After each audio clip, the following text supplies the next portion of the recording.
The story starts far from the city, on a hilly road. Clover and her friends were returning home after completing a 2-week road trip. But before heading back, they wanted to visit one last place. A year earlier, Clover's younger sister Melanie had uploaded a video, and after that, she suddenly disappeared. The place where that video was shot stood right before them now, an old shop. The chances were slim, but Clover didn't want to miss any opportunity to find her sister. Megan, who was obsessed with mysterious games, suggested they try a spirit summoning ritual there. Maybe they'd find some clue. The others felt it was a little strange, but they all joined hands and, under Megan's guidance, began the game. Just then, an old van distracted them, and Clover walked straight into the shop. She directly asked the shopkeeper if he had seen the girl in the photo. He denied it, but also said that the girl must have been the victim of some accident. Then he mentioned that recently many people had gone missing, all of them connected to the valley up ahead, Glore Valley. For the first time, Clover had a solid lead. Everyone got into the van and set out toward Glore Valley. On the way, heavy rain began to pour. The driver tried several times to turn the vehicle around, but the road just wouldn't end. Then suddenly the sky ahead appeared completely clear, while behind them it was still pouring heavily, as if some invisible force was separating this place from the rest. That's when Megan noticed graves in the grass, and a sense of dread filled her heart. The other friends, trying to escape the rain, headed toward a large mansion nearby. Clover, however, remained standing where she was. Something about the rain felt unusual to her.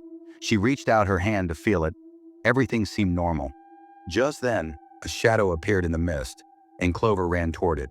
Her boyfriend Max followed right behind her. Meanwhile, inside the mansion, the others began noticing strange things. At the very center of the hall stood a massive hourglass. Nina saw a register on the table that contained someone's information. In it, she found Clover's sister's name written several times. Megan went toward the bathroom, where the mirror was covered in thick dust, and not a single drop of water dripped from the tap. Aben, who was fond of videography, was capturing everything on his camera. When he entered one of the rooms, he saw several missing posters stuck on the wall. Among them was a photo of Clover's sister. Meanwhile, Clover was still searching for her sister in the rain. Suddenly, someone pulled her back. It was Max. Everyone gathered again inside the mansion and began sharing their strange experiences. Clover said that she had heard her sister's voice. Just then, Nina noticed that the clock had started moving on its own, even though no one had touched it. Outside, loud noises began echoing. When they looked, they saw that their van was being driven away in the rain by some stranger. Terrified, they locked themselves inside the mansion. No network, no help. Now there was only one way left: to solve this mystery themselves. As soon as everyone reached the basement, Max noticed windows carved into the walls, resembling some ancient architectural design. Just then, Clover's panicked voice was heard nearby. She had found a landline phone, but no matter how hard she tried, it wasn't working. Meanwhile, Megan found a walkie-talkie and kept calling out, "Is anyone there? Can you hear us?" Upstairs, Abe and Nina, who were keeping watch, suddenly heard a loud door slam shut. Abe went to check but never returned. Nina sensed something terrible had happened. Slowly, she moved forward in the corridor. When she turned on her torch, the sight before her made her freeze in horror. Abe's body was lying on the floor, cut into 2 pieces. When the others downstairs rushed to the scene, they found Nina too lying in a pool of blood. Max warned everyone that a masked killer had entered the mansion. Panic-stricken, they all scattered and hid. Hearing footsteps, Max grabbed a chair and attacked, but the masked killer didn't even flinch. Instead, he struck back and killed Max on the spot. Megan, trembling, hid inside a wardrobe, watching in fear as the silent figure slowly approached her. From behind a door, Clover, shaking, grabbed a knife and charged forward, but her attack had no effect. It was as if the killer couldn't feel any pain. Clover ran from there and straight into the forest. The moment she saw a familiar shadow and moved closer, that person was killed on the spot. Maybe it was Max. With this, all 5 people had already died. But then, the mansion's hourglass suddenly started turning on its own, and everyone was brought back to the very moment they had entered the room.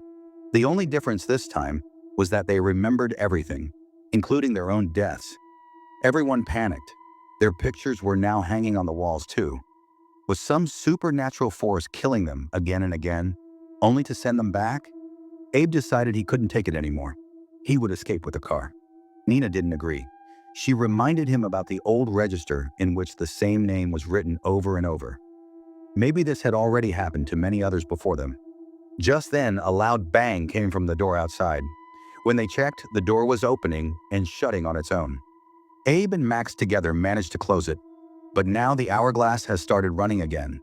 Megan, who could sense spiritual forces, said that something terrible was going to happen tonight.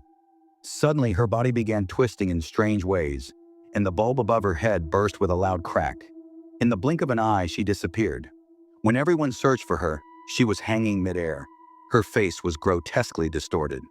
Each time she pointed toward her picture on the wall, she made different eerie sounds as if many spirits had taken hold of her. Then a horrifying scream was heard, and her neck twisted unnaturally. She fell to the ground, her breath stopping instantly. Everyone else was stunned. Then again came a loud knocking on the door. Clover's face turned pale. It was her sister's voice. Everyone thought it was a trap, but Max refused to believe it. As soon as Clover opened the door, there was no one outside.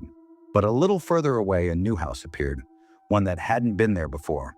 Wrinkles of worry formed on Clover's forehead. Suddenly, an invisible force lifted her into the air. The rest of the group was forcefully thrown back inside the mansion. Clover tried to pull herself back, but her body kept sliding away. Max ran to save her, but Abe stopped him. It was already too late. If we don't escape now, we won't survive either. Max could no longer wait. He rushed straight to the door and stepped outside. On the other side, Clover regains consciousness inside an old hut. Strange masks are hanging all around. On the TV in front, there's news about an old mind-laughing incident. Beside her, an old man is sitting on a sofa, apparently asleep. Clover quietly tries to slip out, but the door is locked from inside. When she turns back again, the old man is already standing. He mutters, "Either endure this night or become part of it." Then he shoves Clover with all his strength and tightens an oxygen mask over her face. The old man's eyes turn black, and before her very eyes, his body shrivels with age until nothing remains but bones. A sinister smile begins to spread across Clover's face. Outside in the rain, cameraman Abe and his friend Nina try to escape in the car. Ignoring the rest of the group, Abe speeds away. But suddenly, a tall shadow appears ahead. Terrified, Abe swerves the car. Nina tries to get out, but the doors are locked. Suddenly, there's a spray of blood. Abe's neck is slashed off. The masked killer emerges once again. Meanwhile, Max reaches the house where only ashes and bones remain scattered everywhere. Clover looks carefully toward a corner and sees a clown sitting on a swing.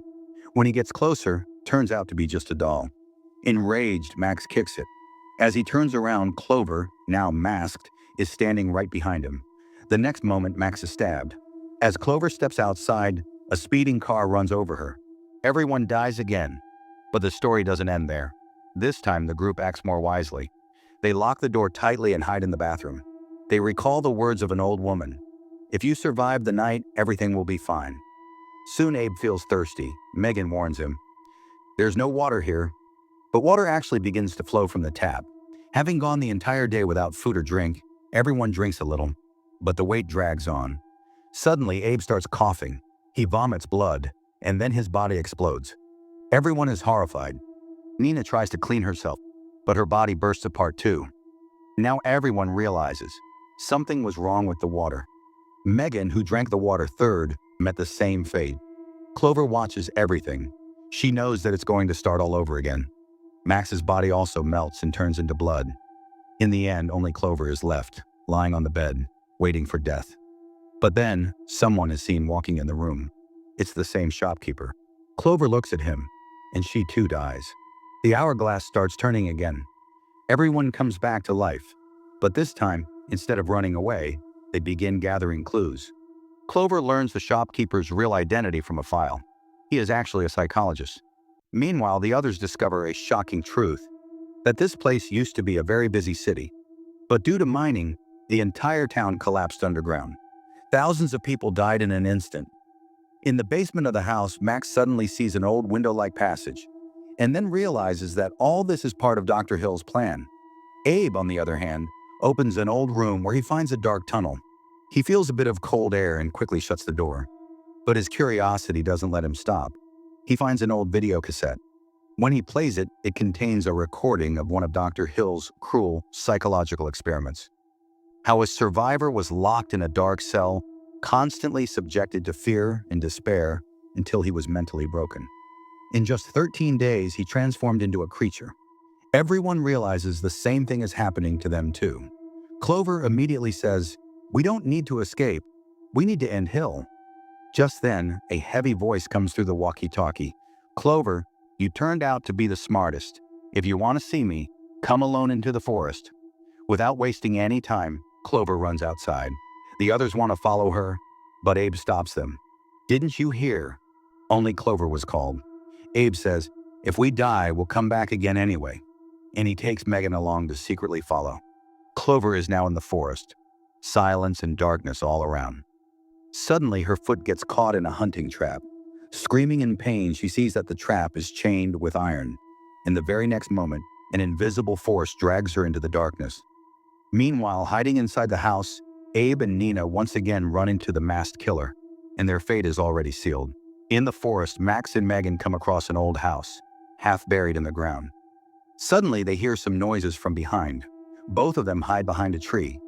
Out of nowhere, a sticky substance drips from above, and a terrifying creature appears. Max and Megan run for their lives, but Megan slips and falls onto a glass roof.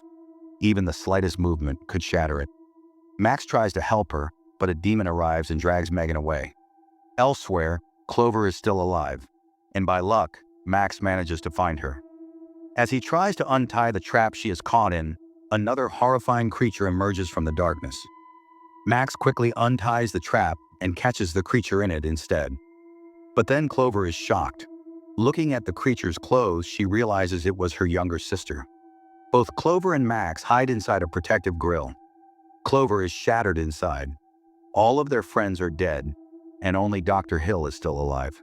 Clover says, "We have to try again." Picking up a glass crutch, she tells Max to kill her. With a heavy heart, Max obeys her. Just then, another demon appears. Summoning courage, Max runs outside, and while running, he drinks a few drops of rainwater. The very next moment, his body bursts apart, turning into a fountain of blood. That's when they realize, even the rainwater here is cursed. But then, the story resets again. Everyone is alive once more. Now wiser and more cautious, their faces turn pale when they notice the strange marks that have surfaced along their spines. Clover flips through the register and is shocked. They have already survived 13 nights. Yakon here. According to an old video recording, this is their final chance. If they fail this time, they themselves will turn into demons and become part of the darkness. But the strange thing was, they only remembered dying 4 times. Clearly, some of their memories were missing. Then Abe notices a mobile phone. It contains clips of their other deaths. Some attacked by an unknown parasite, some killed by a death-like demon wearing a black veil. The ways they had died were so terrifying that anyone watching would be left trembling in horror. In the final clip, that mysterious Hill is seen opening a heavy door and entering a tunnel. Then Clover's friend, Megan, briefly appears on screen. She is shown going into that tunnel, perhaps searching for some clue. Everyone realizes that Megan is truly missing. This is their last chance. Running away makes no sense now. There is only one option left: to find Megan and finish that hill. They all move through the dark, narrow path and reach a desolate settlement. Broken, crumbling buildings stand all around. Just then, Megan spots a strange creature in the distance. She signals everyone to stay quiet. But suddenly, another demon leaps out in front of them. Chaos breaks out in an instant. Because of the noise, more demons gather. Somehow, they manage to close a tunnel door and escape. But then, the masked killer smashes through the glass and enters. Max, Abe, and Megan push Nina ahead to safety and decide to fight the killer themselves. Clover runs in panic and stumbles over a sharp rock that nearly slices her. Somehow she steadies herself, and as soon as she gets up, she sees a terrifying figure that looks just like her sister. Clover stares into its eyes, perhaps trying to make it recognize her. But when nothing works, she shoves it hard. The creature falls directly onto a rock and is knocked unconscious. Meanwhile, the 3 boys face the masked killer, but this time, they have sworn not to give up. Working together, They finally defeat the murderer. Clover, dodging several demons, reaches a room where Megan is found imprisoned. Nearby, another creature is chained up. It becomes clear that the psychiatrist wanted to intensify Megan's fears to create something horrific. Clover starts searching around for a key. She eventually finds herself in a control room where she sees her own description lying on a desk. Just then, Hill enters through the door. He explains that all these horrifying things are the real forms of human fear. He says that the pain of those who died in that mining accident is what fuels this nightmare-like world. After saying this, he sets a cup of coffee on the table, unaware that water is dripping from the ceiling above. Clover understands immediately. She quietly slides the cup under the stream of water. The unsuspecting Dr. Hill takes another sip of coffee, but within seconds, his body starts convulsing. Clover quickly pushes him, and he bursts into a fountain of blood. She instantly grabs the key from his pocket, unlocks the lab door, and rescues Megan before the demon can break free. Meanwhile, Max and the others are frantically running, trying to escape the terrifying creature. Luckily, the building's maze-like corridors give them chances to hide and slip away. They push themselves to the limit, and finally, at the last turn, they manage to escape outside.